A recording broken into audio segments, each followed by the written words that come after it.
Кыргыз Республикасынын шайлоо жана референдум өткөрүү боюнча Борбордук комиссиясы 2021 жылдын 28 ноябрына дайындалган Кыргыз Республикасынын жогорку кеңешинин депутаттарын шайлоого бир мандаттуу шайлоо округдары боюнча талапкерлигин койгон 321 талапкерди каттады.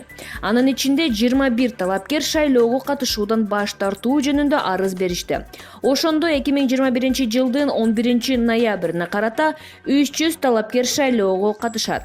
Облустар боюнча талапкерлердин саны төмөнкүдөй. Баткен облусу 37 талапкер, Ош облусу 50 талапкер, Жалал-Абад облусу 45 талапкер, Талас облусу 13 талапкер, Чүй облусу 60 талапкер, Бишкек шаары 27 талапкер, Нарын облусу 28 талапкер, Ысык көл облусу 39 талапкер. Кыргызстандын Борбордук шайлоо комиссиясында Борбордук Азияда Facebooktун программаларын жана аспаптарын жүзөгө ашырууга жооптуу болгон өкүлдөрү менен онлайн жолугушуу болуп өттү. Жолугушуу БООПтун Кыргыз Республикасындагы офисинин колдоосу менен Жарандык интернет саясат коомдук фондунун тарабынан уюштурулду. Өзүнүн сөзүндө БШК төрагасы Нуржан Шалдабекова 2020 жылы болуп өткөн шайлоолорду натыйжалуу кызматташуу көрсөткөндүгү үчүн Facebookка ыраазычылыгын билдирди.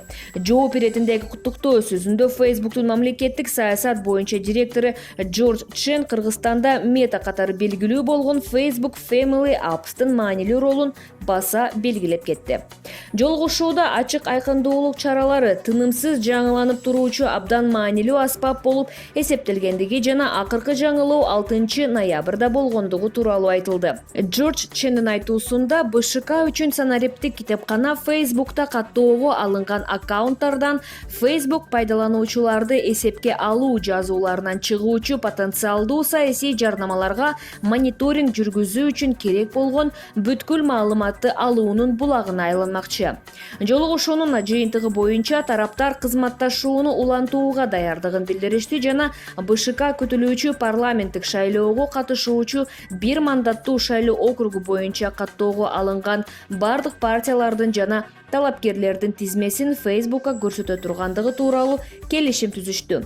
Муну менен өз саясатынын алкагында инсанды документалдык тастыктоо аркылуу идентификациялоо жүрмөкчү. Бул учурда белгилүү аккаунт алдында кандай адам катталгандыгы белгилүү болот. Кыргыз Республикасынын шайлоо жана референдум өткөрүү боюнча Борбордук комиссиясында жаштардын бүткүл дүйнөлүк күнүнө карата жарандык билим берүү жана шайлоо технологиялары борбору ачылды. Иш-чарага Кыргыз Республикасынын мамлекеттик катчысы Касманбетов, БШК төрагасы Нуржан Шалдабекова, ЕККУнун Бишкек шаарындагы программалык кеңсесинин башчысы Рогов, БУнун өнүктүрүү программасынын Кыргызстандагы туруктуу өкүлү Луис Чемберлен, Швейцариянын Кыргызстандагы элчиси Оливье Бангертер, шайлоо тутумдарынын эл аралык фондунун Кыргызстандагы өкүлчүлүгүнүн директору Рената Ливовский, ошондой эле МК жана Кыргыз Республикасынын мамлекет органдарынын өкүлдөрү катышты. БШК төрагасы Нуржан Шалдабекова колдогондугу үчүн ЕККУга, БООПкө, шайлоо тутумдарынын эл аралык фонду АФИС атынан чыккан USAIDке, Швейцариянын, Германиянын, Япониянын, Түштүк Кореянын өкмөттөрүнө жана Кореянын эл аралык кызматташуу боюнча агенттигине ыраазычылыгын билдирди. Жарандык билим берүү жана шайлоо технологиялары борбору тутумдуу жана максатка багытталган иши укук мамлекетин курууга көмөктөшөрүнө ишенгендигин айтты. ЕККУнун Бишкек шаарындагы программалык кеңсесинин башчысы Рогов түзүлүп жаткан борбордун уникалдуу экендигин белгиледи. Ал эми Швейцариянын Кыргызстандагы элчиси Оливье Бангертердин айтымында Швейцария өкмөтү Кыргыз Республикасынын шайлоо тутумун реформалоо жаңыдан башталгандан тартып эле шайлоонун аныктыгын жана айкындуулугун камсыздоочу жаңы технологияларды киргизүүнү колдоп келе жатат. Шайлоо тутумдарынын эл аралык фондунун Кыргызстандагы өкүлчүлүгүнүн директору Рената Ливовскийнин айтуусу боюнча Кыргызстанда мындай биринчи борбордун ачылышы Кыргызстандагы шайлоонун айкындуулугунун жана эркиндигин күчөтүү жолундагы маанилүү кадам болуп саналат. Жарандык билим берүү борбору азыркы шайлоого даярдануу учурунан пайдаланып өз ишин баштады. Жарандык билим берүү борборунун максаттуу жана системалуу иши демократиялык өзөктү бекемдеп, укуктук мамлекеттик курууга жардам берерине ишеним чоң.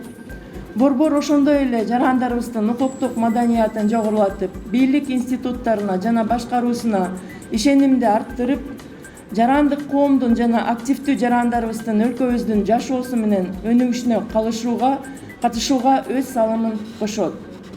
Биздин эл аралык өнөктөштөр жаңыдан тышоосу кесилип жаткан борбордун алдына койгон максаттарына жетүүсүнө көмөк көрсөтөт деп дагы эле үмүтүбүз бар.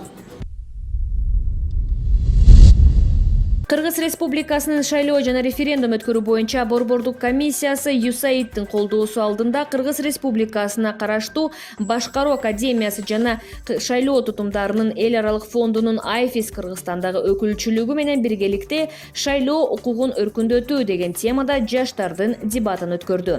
Иш чарага Кыргыз Россия Славян университетинин, Кыргыз Республикасына караштуу Башкаруу академиясынын, Жусуп Баласагын атындагы Кыргыз улуттук университетинин, Кыргыз мамлекеттик юридикалык университетин жана КУУнун юридикалык колледжинин студенттери катышты. Дебаттын алкагында катышуучуларга проблема таап жана аны чечүү жолдору сунушталды. Борбордук шайлоо комиссиясынын мүчөлөрү жюриге мүчө болушту. Ошондо Кыргыз Республикасынын караштуу Башкаруу академиясынын курамдагы студенттери биринчи орунду ээледи. Экинчи орунда Кыргыз Россия Славян университетинин студенттери, ал эми үчүнчү орунду КУУнун юридикалык колледжинин командасы ээледи. Жана басма сөз кызматкерлеринин күнүнө арналган жолугушуу болуп өттү. Жолугушууга борбордук шайлоо комиссиясынын төрагасы Нуржан Шаялдабекова, маданият, маалымат, спорт жана жаштар саясаты министринин орун басары Чыңгыз Эсенгулов, эл аралык уюмдардын өкүлдөрү, аймактык медиа борборлордун жетекчилери, жалпыга маалымдоо каражаттарынын өкүлдөрү катышты. БШК төрагасы Шаялдабекова Кыргызстанда биринчи жолу аймактарда бир мандаттуу округдардын деңгээлинде талкуу жүрүп жатат. Жүргүзүлгөн сурамжылоолор боюнча талкуулар бул шайлоодо күтүлүүчү эң маанилүү маалыматтык окуялардын бири экендигин белгиледи. Майрамдык иш чаранын жүрүшүндө жабдууларды тапшыруу жана Кыргыз Республикасынын облустук телеканалдары менен борбордук шайлоо комиссиясынын ортосунда меморандумга кол коюу аземи болуп өттү. Кыргызстандагы шайлоолорго колдоо көрсөтүү боюнча бир мандаттуу округдар боюнча жогорку кеңешке шайлануучу бардык талапкерлердин катышуусу үчүн акысыз убактысын берүү үчүн бул программасынын алкагында 7 студиялык видеокамера алынды. Ошондой эле Улуттук демократиялык институт NDI тарабынан аймактык медиа борборлор үчүн 4төн чубалгысыз түйүндүү микрофон сатылып алынды жана талкууларды өткөрүү үчүн студиялар жабдылды. Учурда Кыргызстанда бардык аймактык медиа борборлордо, ошондой эле ЛТР, КТРК телеканалдарында жогорку кеңештин депутаттыгына талапкерлердин ортосунда дебаттар жүрүп жатканын кошумчалайбыз.